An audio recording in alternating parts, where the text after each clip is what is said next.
Look, as I mentioned to you this week, on Monday, in fact, the final report into wind farms, the Senate report into wind farms, was tabled in the federal parliament. I should point out this is a Senate report recommending to the government. It didn't take long before, I don't think people in the government had even read the damn thing, before they had some negative things to say about it. But this was as a result of a motion by the New South Wales Senator David Leyonhjelm, and it was chaired by John Madigan, a independent senator from Victoria. I'll talk in a moment to David Leyonhjelm, Senator Leyonhjelm, and a farmer from Victoria, Annie Gardner, who's just unbelievable. She's been to hell and back. There's not a person in this country would walk in Annie Gardner's shoes. But as I've said many times, we're very lucky in this country, because when real difficulties emerge and government doesn't want to listen, the women do not take no for an answer. And Annie Gardner has been outspoken and tough, and she's caused difficulty to parliamentarians, and now she's being ignored. She'll tell her story. But amongst the recommendations to the government was one which said that the government should draw up national rules restricting how wind farms are built and operated, and punish states that don't accept those rules. I'm not too sure the federal government will even take any notice of that. The committee argued that subsidies to wind farms, can you imagine? There are people watching this program tonight who are bakers, who are butchers, who are bus proprietors, taxi drivers. Not a subsidy to them. Tony Abbott said when he became Prime Minister he wasn't going to chase Holden down the road with an open chequebook. Why is government chasing foreign-owned wind farm proprietors down the road with a massive chequebook? Well, the Senate committee said the subsidies at least should be limited to 5 years rather than 20. It also said that there should be an independent scientific panel which would have the power to block new projects being registered by the government if it believed human health was at risk. Well, Annie Gardner will tell you that means nothing, because the government couldn't care less about the issue of human health. She's made endless representations, as have others, Jan Hetherington and others, written letters to which no one responds. And then I thought what was quite amazing was they argued, the Senate, rightly, that this proposed independent scientific panel would draw up, quote, national wind farm guidelines. Now, can you imagine? What that means is we currently don't have any. It's open slather. They build them where they want to build them. There's a Gullen wind farm in New South Wales, which Christine Keneally, Premier, gave approval to. They put the wind farms where they wanted to. They're in the wrong place, but they're still operating. There are no sanctions. And the guidelines, they said, should include national standards on, and it lists them, infrasound, vibrations, aircraft safety, Indigenous heritage, birds and bats, shadow flicker, fire risk, electromagnetic interference, blade glint. None of these things have yet been taken into account. Let's see what David Leyonhjelm, he's listened to everybody about all of this, and then we'll talk to Annie Gardner. Senator, thank you for your time. Thank you. What a mess. Yes, although we hope that it won't stay a mess. And just by way of sort of, I suppose, letting the government slightly off the hook on this, the interim findings of this committee were largely accepted by the government a few weeks ago. So that's where the Wind Farm Commissioner came from. We called it an ombudsman in our report. But of course, if the Wind Farm Commissioner merely becomes a post office and moves those things onto the states, yes, the states will say, well, we've heard you, but away you go, keep going. One of the issues that we heard all the time through the inquiry was people being ignored. And in some states... On this issue of health. Yeah, that's right. And in some states, they don't even know who to complain to. They complain to the local council, they say it's not their fault, complain to the state government. They complain to the state government says it's not our fault, complain to the local council. This batting backwards and forwards, and in Victoria is a very good example of that, is really frustrating a lot of people. The aim of the Ombudsman, or the Commissioner as the government called it, is to have a champion of for those sort of people. And they have agreed to that. So, you know, I'm somewhat encouraged. Yes, so long as it's not just passed on, because noise is an issue for the states. Yes. And Annie will talk about this in a moment. I should just say to my listeners, I spoke to a woman, Jan Hetherington, on air this morning because the report came out. And as she started to speak to me, she won't mind me saying this, she burst into tears. She had written to me to say this. Early this morning I woke up at 4:35 a.m. with a very sharp ice pick stabbing on the top of my head and behind my right ear. This was followed by vibration running through my body. Then came the headache in my right temple and right eye. I just had to get out of bed. Unfortunately, there is no running away from this infrasound. Nothing can stop it. And then, as she started to cry, she said, "I'm so sick of living like this. This is not what I intended for my future. It was to live my life in peace on my farm and enjoy the natural beauty of the landscape, not to live in fear for my health and well-being. It'd be nice to think that just one of you," this is in a letter she wrote to every MP, "reads this and thinks, yes, there is a problem, and decides to do the right thing by the residents suffering at the hands of the Macarthur Wind Factory." David Leyonhjelm, you've got that letter and you've been very good in responding to it, but why are politicians so indifferent to those concerns? That's an interesting point, an interesting question. There is this feeling, I think, that the wind industry is renewable, therefore untouchable, can do no wrong. If there was any other industry, if it was the coal industry, the aircraft industry, the banking industry, that was facing accusations that you're making people sick, even if they said, look, there's no possible way that we could be making people sick, but there was these persistent claims, they just kept coming year after year after year, they're getting louder and won't go away, and there's no point, just saying you're imagining it. Any other industry would say, well, for God's sake, let's investigate it. Let's do everything we can. Let's open our books. We've got nothing to hide. We know that we're not doing anything. Let's investigate it. The wind industry just says, nothing to see here, go away. And of course, as you've said many times, the renewable energy target, I mean, Bill Shorten says he's going to have 50% by 2030.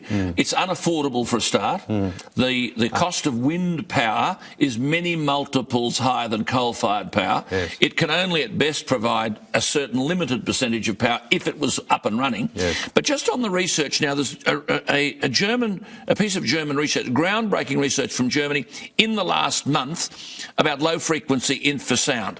And it challenges the energy proponents' insistence that turbines are not linked to health complaints. And it says exposure to infrasound, this is its words, below the range of hearing, and that's what Annie will talk about in a moment, below the range of hearing, that's the key, there's this thing going on all the time, stimulated parts of the brain that warn of danger. And it found, and I quote, human beings can hear sounds lower than had been assumed, and the mechanisms of sound perception are much more complex than previously thought. Quote, although commonly declared as non-audible, the number of complaints about infrasound exposure, this is Germany, has been increasing exponentially in Germany, and in other countries serious problems exist. Let's bring in Annie Gardner here from Victoria, who has to live next to the biggest wind farm in the southern hemisphere. And, well, it's driven her from her home and destroyed her business. Annie, good evening. Thank you for your time. Your comments on all of Alan. You live beside this. Just explain to the viewers what your experiences are. Well, our experience is that we heard about it about 10 years ago, and we've been opposing it ever since then because of our fear for actually the impact on our superfine and ultrafine wool growing enterprise, which we had 400 ultrafine elite wool growing sheep in a shed, and we thought that the infrasound or possible infrasound background noise might affect their sensitive systems, but in actual fact that enterprise was destroyed by inundation of dust during the mere construction of the Macarthur wind farm 12 months before the turbines started turning. The dust was so horrific it billowed into our paddocks, into our home. AGL were forced to clean our home twice, and the sheep drinking water was contaminated and poisoned them, and that was sort of the end of that enterprise. We had to put an end to that one, which was 80% of our income, but once the turbines started turning, the first 15 in October 2012, I was impacted. My husband wasn't for at least 6 months, and then he became impacted, and he's becoming worse. I've just been impacted badly the whole way, and that's actually mainly from infrasound, which I didn't even know what infrasound was. At our property, which is on the northwest, we have 140 turbines, closest to 1.7 kilometres from our house and 90 metres from our farm boundary. And as I say, we didn't know anything about this infrasound, and we actually don't get a great deal of background noise, but the infrasound is there 24/7. It's there all day and all night. We're forced to live amongst it. Our home is toxic with infrasound. Some rooms are worse than the other. I can't even go into one of my daughter's bedrooms. It is so bad, and that's what we have to sleep with at night and during the day and outside in the paddocks. The infrasound is there. This morning I actually went out to get some wood very early in the morning in the dark and was hit with nausea, chest burning, heart pounding and headache, which is always there actually, as soon as I went out the back door. So that's what we're forced to live with. We have pain in the back of the head, which goes up through your skull. Sometimes, as Jan said, like an ice pick, pain behind the eyes. Aching jaws. Yes, it's not as severe all the time, but we can't sleep at night. We have a very light and disturbed sleep, and we actually are forced to leave our farm for at least 2 nights a week to get a decent sleep, and we go away and we sleep like a log for 2 days, and then we come back, but it's very difficult running a farm for only 4 days a week. So yes, it's an absolutely, totally appalling situation, and AGL are totally in denying. They and all the other developers hide behind the NHMRC's supposed evidence of no consistent and reliable evidence of health That's the National Health and Medical Research Council, yep. Now, yes, that's right. Now, you know, you've talked about those things. You've written to me about headaches, severe nose pressure, excruciating ear pain, nausea, chest burning. And you said, as a result of being hammered by infrasound, we're unable to sleep at night. We're forced to leave our home, and you just alluded to that. You've written to your local federal member and others. You have been persistently ignored to the extent that now even the ABC, you said, which is pro-wind farms, don't even accept your emails. Yes, that's correct, Alan. My emails bounced back with a message saying system undeliverable, and that's been since about March this year, I think. And it's not just to the journalists to whom I copy my complaints, but it's all ABC from what I gather. And I've written to the chairman, but no response as yet. Annabelle Crabb described on the Robin Williams Science Show those who complained about health impacts from wind farms as dick brains. You wrote to her several times inviting her to visit you and sleep for a night on your farm, in your home. You've had no response. That's correct, Alan. I did write a few times and just thought she might like to come down and realise that we're not dick brains and morons. We're actually people suffering very badly as a result of our neighbours and AGL's greed, really, and the impact or the trespass of their development on our property rights and our ability to sleep at night in particular. Senator David Leyonhjelm, I don't understand why internationally there is now peer-reviewed research. For example, this German project leader, Christian Koch, said it has been agreed that infrasound is perceived by human beings and it represents an almost unknown hazard to human health. In Japan, scientists in Japan have measured brain function and reported last year that it showed that, quote, the brains of Japanese wind turbine workers could not achieve a relaxed state. A study of 45 people in 3 groups by Tehran University, published earlier this year, said, despite all the good benefits of wind turbines, it can be stated that this technology has health risks for all those exposed to its sound. Now, you've got the spokesperson for the Environment Minister, Greg Hunt, after the release of your report saying, we're not making any changes to our approach to the renewable energy target. I mean, where do we go with all this? Well, I think, again, it sounds like I'm making excuses for the government, and that's not my intention. But the reality is the science is still developing on this. I don't think that paper from Germany is peer-reviewed. I don't think there are any peer-reviewed papers absolutely confirming the link between infrasound and adverse health effects.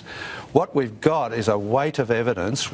We do know that infrasound, too much of it, is bad for you. That's been known since 1980. We also know that wind turbines emit infrasound. What we don't know is why some people are affected by wind turbines and others are not. Why there seems to be hot spots, little spots where the infrasound is just worse than it is anywhere else, and that's kind of what Annie was describing. Should we be giving the approval for these wind farms to go ahead when these circumstances prevail? I mean, you said in the Parliament, you talked about a litany of planning ineptitude, government and industry indifference, your words, and people becoming sick in the homes they'd lived in for decades. Yeah. You said it's beyond dispute that wind turbines emit infrasound and low-frequency noise, much of which is inaudible to most people. You said it's also well established that inappropriate levels of infrasound, regardless of the source, cause adverse health impacts. Yeah. How can there be approval to any wind farm until these matters are resolved? Well, that's a very good point. The reason that the argument that the other side of this debate would present is that renewable energy is so important. Now, my argument is this is not about renewable energy, it's about wind generating renewable energy. Nobody gets sick living next door to a solar farm or geothermal or hydroelectricity generation. They're all renewable too. This is about wind per se, and the wind industry has got a problem. But because... Just to interrupt you there on renewable energy, and you know this and everyone knows it, the bulk of our electricity comes from coal-fired power and always will. Over 80% of it Absolutely. From coal-fired power. Yes. Now, to argue that this is some kind of God incarnate wind energy that is going to solve some kind of problem is an absolute illusion and a dishonesty. I mean, Bill Shorten only did that in relation to 50% of renewable energy by 2030 because he wanted the left to support him on the turning back of the boats. It's unaffordable. There's no capacity to do that. How come government don't see this? I don't understand why they find themselves beholden. We have everybody from President Obama down saying climate change is an issue. We have to stop using fossil fuels. We have to use renewable energy. Therefore, it's kind of a belief system, if you like. Yeah, it's a religion. That's right. I don't dispute the... I don't get involved in the scientific argument about climate change. All I say is that it's not a matter for governments to get involved in. If there is a view in the community that climate change is a problem, people will do something about it without the government messing with their lives. So I don't like the fact that the government directs the traffic on any industry. My view is that if the energy is generated cost effectively and the community is comfortable with the consequences of it, leave it go. And if it's a goer, it won't need subsidies. Exactly right. Why should taxpayers' money be tipped into this? And we see that with billions. With rooftop solar. There are a lot of people now saying, I want to put rooftop solar on my house because it will lower my electricity bills. Not because of subsidies, but because they'll generate their own electricity. They won't take so much off the grid. I think that's perfectly legitimate. I mean, we're broke. I just said earlier, we're up to our eyeballs in debt, and we're paying $41 million a day interest on our debt, and we're giving $20 billion to renewable energy by the year 2020. And just come back to you, because David Leyonhjelm said in the Senate, in relation to this inquiry, and you're one of these people, he'd met people affected, quote, he said, they tell me they mainly suffer from chronic sleep deprivation, but some also suffer sinus pressure, tinnitus, pains in the chest, headaches, nausea, vertigo. How would a politician like it if they were living where you were living? I don't think they could survive, Alan, and that's why we are forced to leave our home, so that we can actually have 2 days removing our bodies from the impact of the constant impact of infrasound, because the impact is cumulative. And apart from the physical symptoms that we are experiencing, we don't know what's really happening inside.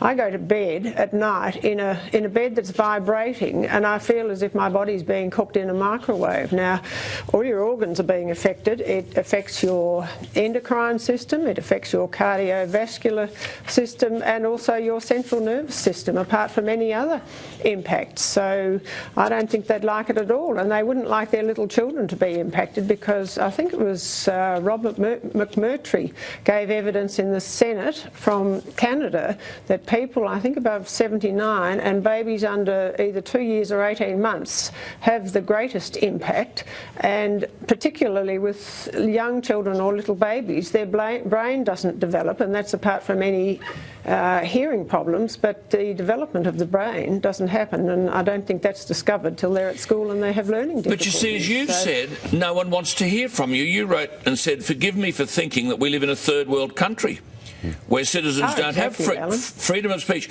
I mean, you know this Ron Gelbart, he's a farmer. He said he had to leave his home to sleep in Hamilton. He said, something is there that we cannot understand but we cannot live with. Maria Linke from the Moyne Shire, you know her, she made an emotional plea. She said, I have a family of 6. We can hear the turbines over the television at normal volume. Don't just fob us off to the state and federal government. See, David, these people are desperate. What do they do? 6 kilometres from turbines too. Yes, that's right. I mean, Annie Gardner and her husband can't sell the property. No one's going to buy it on top of a wind farm. What are they meant to do? They've lost their super. Their assets not worth anything. And we go on approving this stuff. Where I don't understand. It's got me. You know, at the beginning of this inquiry, I had no firm views on these adverse health effects. I hadn't been exposed to them myself. My only objection to wind turbines was they're subsidised and nothing should be subsidised. That was my only objection. People who were affected by the Gullen Range farm came to see me and described to me these compliance issues, that there was nobody regulating them really effectively. They put the turbines in the wrong position, plus there were people getting sick. And I thought, well, okay, this is compelling. They're obviously not lying. They're not making it up. You know, it's a genuine complaint. If that's the case, then we better have a look into it. I was appalled at the stories I heard of Annie and others like him, of the absolute callous indifference that applies to these people. It would never happen to somebody adversely affected by any other industry. And it's so convincing over and over again. So many people would say, I was in favour of the turbines, then they built them, then I got sick, I moved away and I got better again. I came back, I got sick again. And yet they're being told it's all in your head. There is no scientific evidence, they say. Well, hell, who needs scientific evidence when there is such a close cause? It's here. I mean, David, here is a lady we're talking to, and I say to all our viewers all over Australia, how would you walk in her shoes? When I asked Annie to come on the program, she said yes, but it involved driving an hour to Warrnambool, a 3.5-hour train trip to Melbourne. She's got to make it all over again to try and hope that someone will believe her story. What sort of country are we living in, Annie? How do you... I mean, tell us. It's unbelievable. I can't comprehend how you feel. Well, I don't know sometimes either, Alan, but we're just keeping on because we know it's so wrong, and we've discovered a lot of fraudulent operations within government of all levels, and of course it's the federal government, even though they'll blame the states. It's the federal government who are making the payments. But you've got an MP, you've got a representative of your representative in the federal parliament, this bloke Tehan, Dan Tehan. You have written 150 pages of correspondence to this bloke, and almost all of it ignored. He's your MP. Yes, he doesn't get back to us, but unfortunately he has, I don't know, become... entrenched with, or his main idea is jobs, jobs, jobs, and he's so in favour of renewable energy and just claims that there'll be all of these jobs with all the renewable energy developments. Senator Leyonhjelm? Of course, the jobs don't eventuate. Don't materialise, David. The thing is, there's this assumption, and I think Mr. Tehan is probably making the same assumption, that if you don't have wind energy, you don't have renewable energy. Now, you know, you can argue about the merits of renewable energy and the RET scheme and subsidies and all that sort of stuff. But let's take as a starting point, we need renewable energy and the government's right to be encouraging it. Why on earth does it have to be wind? You could have just as many jobs from solar and biomass and geothermal and those sorts of things. I do not understand this blind support for wind above all others. But if it isn't injurious to health, well, why don't we put the wind turbines on Bondi Beach or in Collins Street, or put them at Parliament House, Annie? Stick that it's high on a hill, Parliament House, stick the wind turbines up there if it's not injurious to health. But they plonk it amongst farmers in sparsely populated areas. You've got 140, and he's got 140, MacArthur Wind Farm, the biggest in the Southern Hemisphere. I spoke to a lady this morning. We have a proposal for 225 5 kilometres to the north of us too. 225. 225 5 kilometres. And another one, 140, just to the south. So where does this end? Yes, that's my concern. I mean, because the renewable energy target has been revised, and now, you know, it's basically an invitation to build more renewable energy. We're going to get probably another 2,000 wind turbines built over the next few years. The only way to be sure that people are not going to be sick is to build them, you know, a fairly substantial distance away from where people live. Western Australia, for example, has, I think it's 4 wind farms. None of them are closer than about 25, 30 k's from a town. Nobody gets sick. No one at all gets sick from wind turbines in Western Australia. Now, you know, what we need is some kind of separation distance that is based on what people are suffering. You've got this fool in Tasmania, in Victoria. Andrews says that 2%, there's 2 kilometres, Annie. Oh, he says it's not far. No, he says that's too far. He's brought that back to 1 kilometre. 1 kilometre. Yeah, it's now 1 kilometre. Yeah, it's insane. And we have 19 approved, and many of them big, wind farms just in our southwest Victorian district, and apparently 8 awaiting approval. And as far as the Victorian Premier is concerned, they're all going to be built because he wants Victoria to be the wind farm capital of Australia. So there will, fabulous. You know Sonia Trist, and I've spoken to, yeah, you do. I mean, all of these women are just unbelievable. But how do you wake up every day to this? And she wrote to me, she's also written to Tehan, the federal member for Wannon, nowhere to be seen. This is Cape Bridgewater, Pacific Hydro, which has got connections to the Labor Party. But she wrote rather movingly and said, subsequent generations won't march in our memory. Surrounded by fields of concrete, cabling, collapsed towers and fragmenting fiberglass blades, we've created layers of industrial graffiti across rural Australia. What a monument to progress in a young country. I don't understand, from Tony Abbott down, how do they stand by and ignore, unless Annie Gardner is talking rubbish? Yeah. That's the alternative. Yeah, well, the proposition that was put to the committee, which of course we rejected, although the Labor Party put in a dissenting submission, or a dissenting report, and they accepted it, is that Annie's health effects are due to something else. Now, they've got no idea what that is, but their argument is, oh, it can't be wind turbines. And they all rely on this NHMRC statement that says there's not enough evidence. It actually never said wind turbines cause no harm. It has never said that. In fact, they were quizzed in estimates. The head of the NHMRC was quizzed in estimates about this, and the previous head actually said, we never said that. We never said. But see, Annie's highlighted the issue because noise guidelines are a state issue. Well, so if Andrews in Victoria says, well, I'm not worried about you, 1 kilometre, You're gone, Annie. But they don't have any guidelines on infrasound. They do on audible sound, but not on inaudible sound. Right. There are no guidelines. That's a good point, inaudible. And the New Zealand standard, which is what is mostly used around the country, each state has its own rules, but the New Zealand standard doesn't mention infrasound, it only mentions audible sound.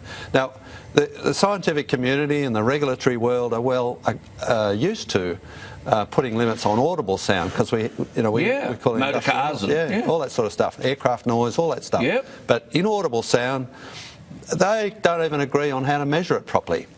See, Annie, we've got to go to, I just find this amazing. A spokesman for the Environment Minister, Greg Hunt, after this report was tabled, said the government had no plans to make further changes to the renewable energy target. I presume that means that what we've got is what will stay. The renewable energy target, okay, if we have to accept the political reality of that, then fine.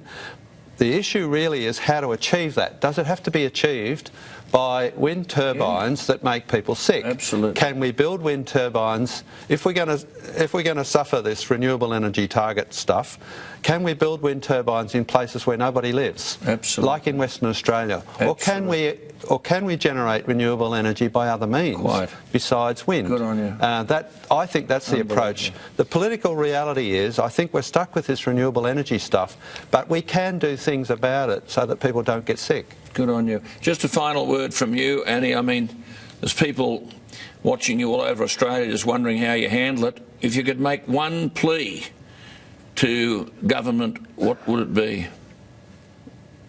Believe us. We need thorough, exhaustive, multidisciplinary health research to be carried out in the homes of the affected victims. Not in a laboratory, as I have heard proposed, but it needs to be carried out in perhaps 3 of our homes at Macarthur and the 3 of the badly impacted residents at Cape Bridgewater, and we want the government to take notice, because they are the ones paying the RECs, which is renewable energy certificates, and they are knowingly seriously harming people's health. And we thank the senators for their inquiry, because now literally the genie is out of the bottle. The evidence is there, they can't put a lid on it, and future governments will possibly find themselves in a very difficult situation, knowingly allowing the serious harm to continue whilst the evidence is there. Thank you very much. Thank you for your time. Annie Gardner from Victoria and David Leyonhjelm, thank you for the work you've done. It means an awful lot to people like this who feel that they've got no voice. We'll take a break. We'll be back after that. This is Richo and Jones. Back live with Alan Jones and Graham Richardson. Yes, well, look, just a final word on this. It's a rather grim story, isn't it? But nonetheless, it's a story that no one is prepared to address, and we will, but those women are brave indeed. But you can't believe this, can you? There's a Labor senator I've never heard of called Anne Urquhart. When the report of the Senate committee was released, she accused the committee, it was an all-party committee, of aiming to cripple the renewable energy industry. And she said this isn't just an attack on wind. Australia's entire renewable energy industry would pay the price. The majority report is belligerently deaf to the expert advice that wind energy is not only safe and it's affordable and should play a critical role in Australia's transition to a low-carbon economy. These people are on another planet, aren't they? And the AMA, to their eternal discredit, said there is no accepted physiological mechanism where subaudible infrasound could cause health effects. That's the AMA. I regard those comments as a national disgrace.